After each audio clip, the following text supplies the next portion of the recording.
Hello guys, welcome to शरा मंथन। आपका स्वागत है हमारे शरा मंथन चैनल पर।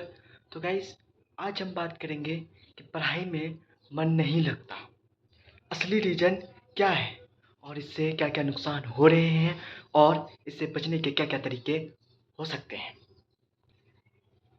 तो बिना देरी के जुड़े रहिए वीडियो के एंड तक। मैं आपको बताऊंगा इनसे रिलेटेड सारी बातें।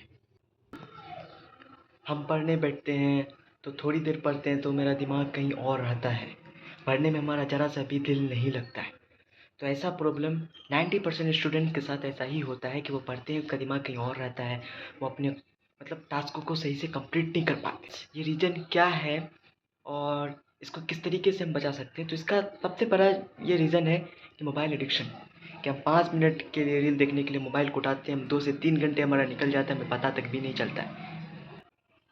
इसलिए जब दिमाग को बार बार कोई इंटरटेनमेंट चीज़ बार बार मिलती है तो दिमाग को पढ़ाई में बोरिंग लगने लगता है। इसलिए पढ़ने के समय हमेशा अपने आप से फ़ोन को दूर रखें, नोटिफिकेशन को ऑफ कर दें।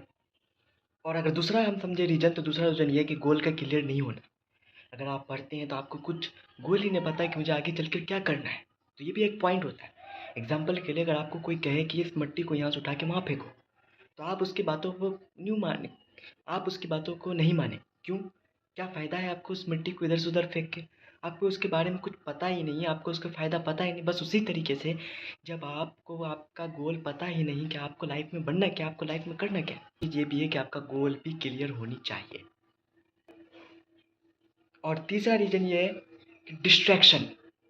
ज़्यादा टीवी, ज़्यादा मोबाइल्स, गेम्स, दोस्तों के साथ एक ज़्यादा बिताना, इससे क्या होता है, आपका माइंड डिस्ट्रैक्ट होने लगता है, आपको पढ़ाई में दिल नहीं लगता है, आप चाह के भी उस चीज़ को नहीं कर पाते हो। इसका सॉल्यूशन ये है कि हर चीज़ लिमिट के हिसाब से होनी चाहिए। एंड पढ़ाई के समय एकदम प्रॉपरली अपना स्टडी रूम होनी चाहिए, उसमें आप स्टडी करो आराम से, कोई भी इधर वगैरह का कोई भी डिस्ट्रैक्शन ना हो। और चौथा रीज़न भी ये इम्पोर्टेंट रीज़न है, स्टडी का गलत मेथड।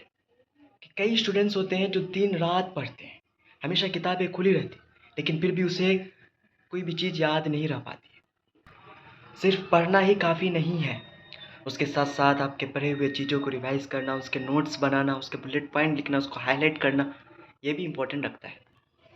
तो आई होप आप मेरी बातों से पूरी तरीके से अंडरस्टैंडिंग हो चुके होंगे कि किस तरीके से हम अपने पढ़ाई में मन नहीं लग रहा है तो उसका रियलिटी क्या था और उसको हम किस तरीके से अपने लाइफ के अंदर सॉल्यूशन निकाल पाएंगे, वो हर चीज़ मैंने आपको बता दी।